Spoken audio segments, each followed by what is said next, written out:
Florida church congregation is in shock tonight after its leader announced that he is stepping down over a moral failure. The news on Pastor Bob Coy's resignation was announced during a special meeting yesterday. CBS 4's Joan Murray joins us live from Fort Lauderdale. And Joan, what are members of the congregation telling you about this?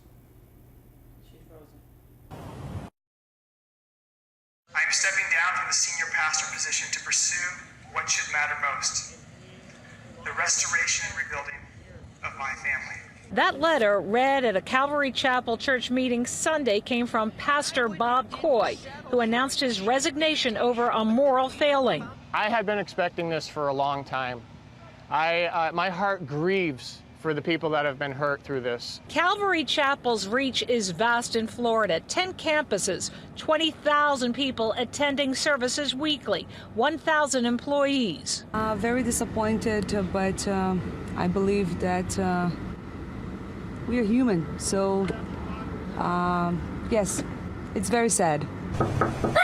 No one answered at Coy's Coral Springs home.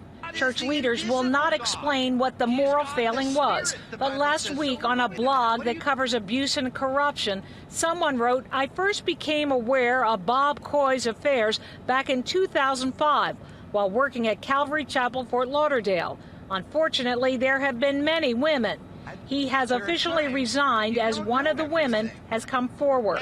Alex Joy Grenier operates the blog. And I put my feelers out to my sources within Calvary Chapel, and then very quickly got word back that this was a legitimate story, and got confirmation from several sources that he, in fact, had resigned, and that the resignation would be announced, that coming Sunday. These types of issues need to be reported on.